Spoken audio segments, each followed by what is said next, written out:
لله نحمده ونستعينه ونستغفره ونعوذ بالله من شرور أنفسنا من يهده الله فلا مضل له ومن يضلله فلا هادي له ونشهد أن لا إله إلا الله وحده لا شريك له ونشهد أن سيدنا وسندنا وحبيبنا وحبيب قلوبنا ومولانا محمدا عبده ورسوله أرسله بالحق بشيرا ونذيرا وداعيا إلى الله بإذنه وسراجا وقمرا منيرا أما بعد أعوذ بالله من الشيطان الرجيم بسم الله الرحمن الرحيم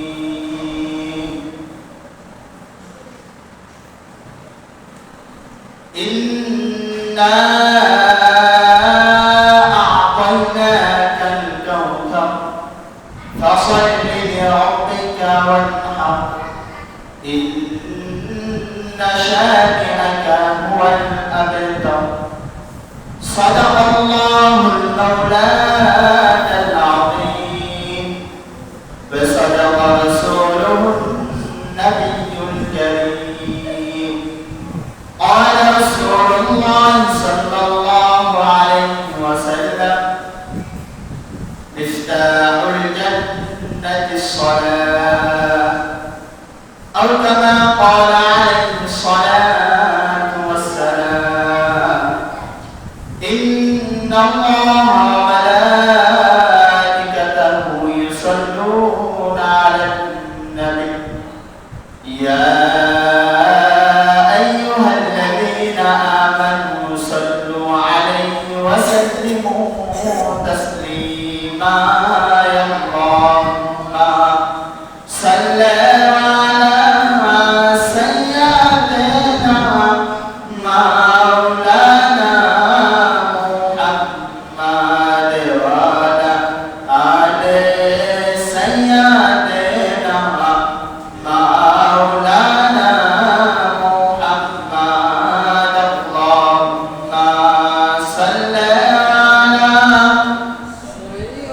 سيدنا مولانا محمد وعلى آل سيدنا مولانا محمد نبيك طيبة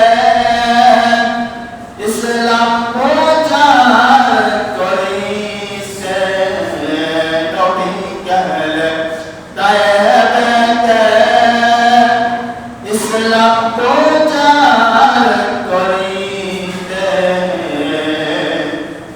তায়েবে যুবকেরা মারল পাথর নবীর গায়েতে আল্লাহুম্মা সাল্লি আলা مولانا محمد وعلى آل سيدنا مولانا محمد بارك بارك করলেন এবারে তোমার নাম বাড়ি বাড়ি করলেন এবার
Allah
আলাদা করার জন্য মসজিদ আসতে মসজিদে আসতে ভালো নামাজ পড়বি, কেউ কোনো কথা বলবি না, চুপচাপ থাকবি।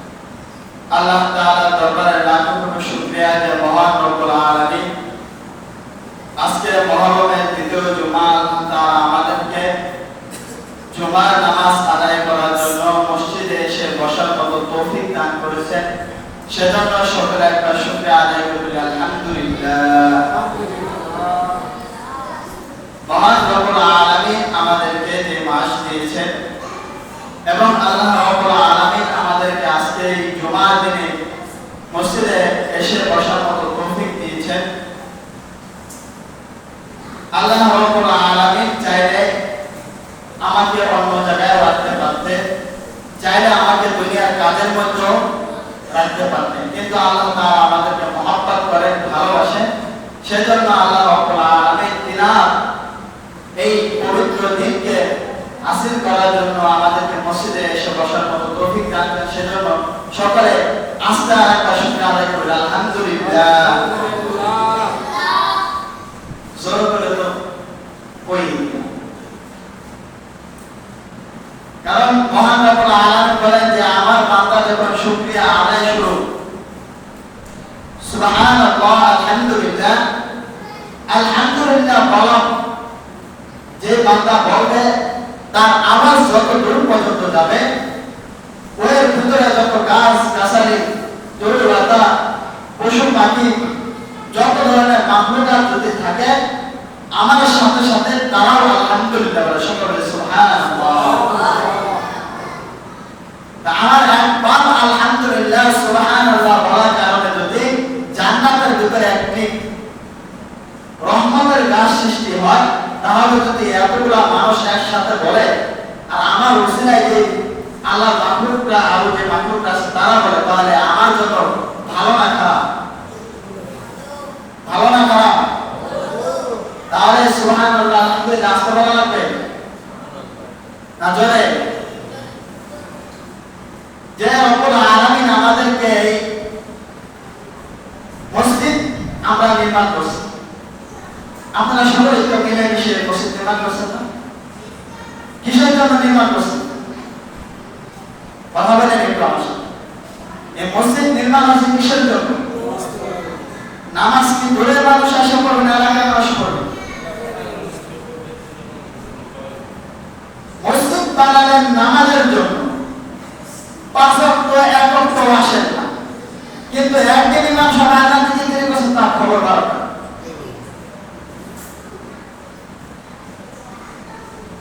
এখন ইমাম সাহেব তার জবাব দিয়ে করা লাগে, আরে ভাই তুমি মসজিদ নির্মাণ করলা তোমার এলাকার ভিতরে, তুমি ছিল আসো, তুমি পাঁচ ওয়াক্ত আসো না, কিন্তু ইমাম সাহেব যদি এক ওয়াক্ত আজান বা কোনো কারণে আরেকজনের দায়িত্ব দিয়ে যদি বাইরে যায় তোমার এত চলে না। যদি তুমি নিয়মিত পাঁচ ওয়াক্ত মসজিদে নামাজ পড়ো তাহলে তুমি ইমামের উপর যতটা পাবে এছাড়া ভুল করার তোমার কোনো অধিকার নেই। একটা মানুষ ইমাম আপনি দুনিয়াবি কাজ করে, দুনিয়াবি কাজ আমি করতে পারবো না? আমার কি সে বয়স নাই দুনিয়াবি কাজ করো? আমি যদি চাই এখন আমি গাড়ি চালাবো, আমার দ্বারা সম্ভব কিনা? যদি বলে আমি গরু বাইবো, গরু টানবে 100 থেকে 150 গরু টেনে নিয়ে যাবো, আমার দ্বারা সম্ভব কিনা? তাহলে আমি দুনিয়াবি কাজ ছেড়ে দিয়ে আল্লাহর পথে আল্লাহর হুকুমে আমি মসজিদে ইমামতি করতেছি, আমি মাঝে ইমাম সাহেব, তারা কিসের জন্য করতেছে?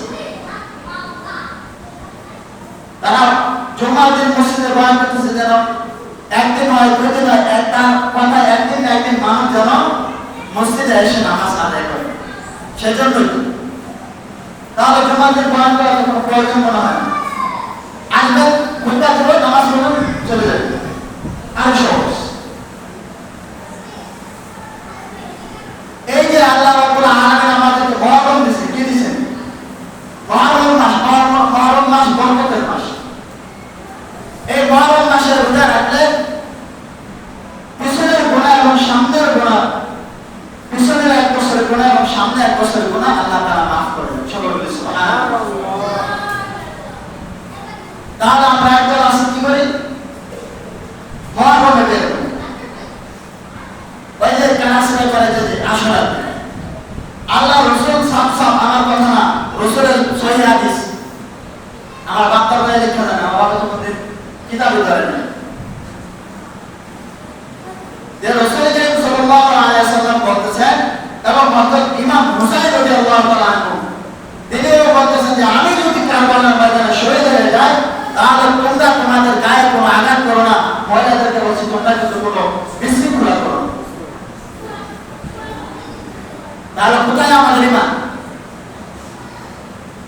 বাংলাদেশে 12,000 দরবার আছে। কত?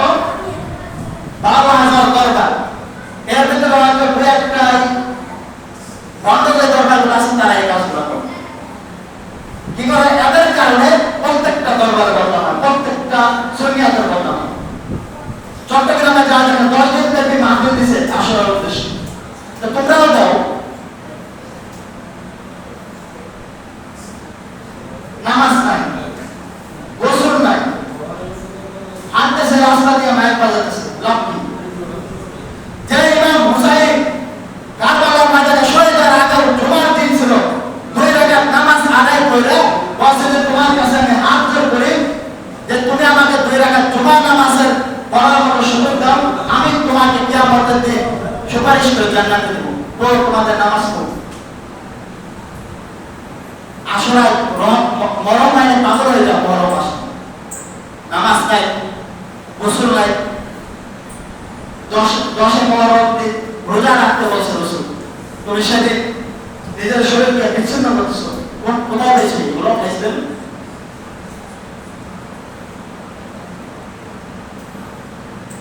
যারা হত্যাকে আল্লাহর ওলি, তারা কখনো এই ক্ষেত্রে বিশ্বাস করে এটা এসে যেত।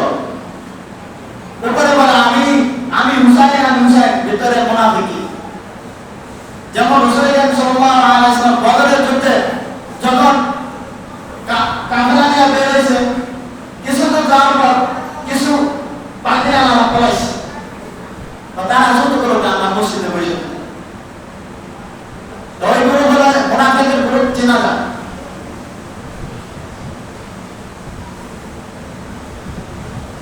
আজকে জুমার দিন কয়জন আসে? এলাকার মানুষ কি কম? এলাকার মানুষ কম? কথা বলে না কেন? এলাকার মানুষ কম না। মানুষ ঘরে বসে কেউ টিভি দেখতেছে, কেউ মোবাইল চালাইতেছে, কেউ কানে হেডফোন দিয়ে গান শুনতেছে। সে কিন্তু হিন্দু ঘরে জন্ম নেয়, মুসলমানের ঘরে জন্ম নিচ্ছে।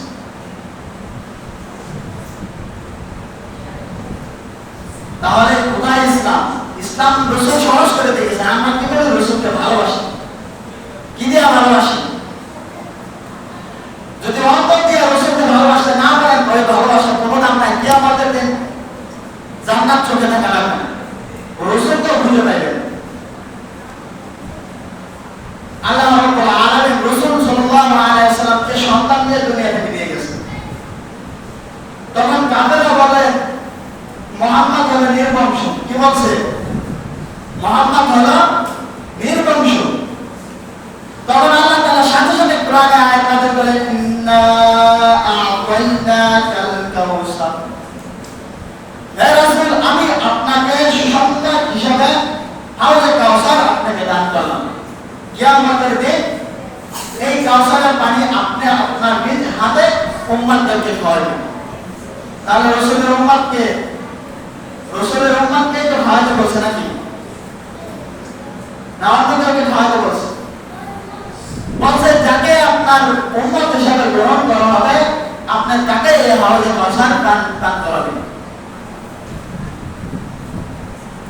যদি রাসূল সেদিন আমাকে না চেনে, আমার লেবাস থেকে যদি আমাকে না চেনে, তাহলে ওই দিনকে আমার মতো দুর্ভাগায় ওই সময় একজন হবে। কি ভালোবাসেন রসুলকে? রসুলকে কেউ গালি দিলে তার প্রতিবাদ করতে পারেন না, রসুলের কথা মানতে পারেন না। রসুলকে ভালোবাসি।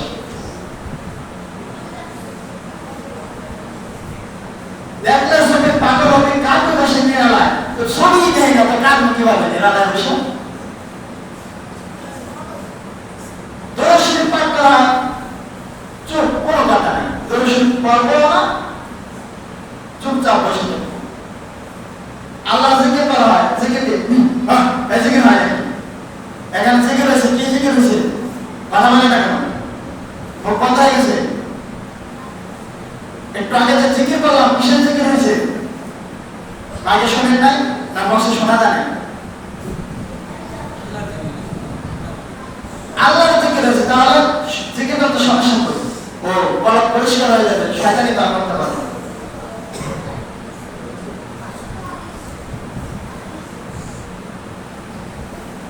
জুমা নামাজ আদায় করতে আসছি, গান বাজনায় আসে নাই, কনসার্টে আসে নাই। তাহলে একটু জিকির করবো, দরুদ শরীফ পাঠ করবো, দুটো কথা শুনবো, এই সন্ধ্যাবেলা নামাজ পড়বো, নামাজের পর দোয়া করবো। আর আজকাল আমরা দোয়া করি আল্লাহুম্মা আমিন, লা ইলাহা ইল্লাল্লাহ মুহাম্মাদুর রাসূল, শেষ। দোয়া কি দিয়ে? না চোখের পানি, না কোনো কিছু, নামাজ যেমন তাড়াতাড়ি পড়া যায়।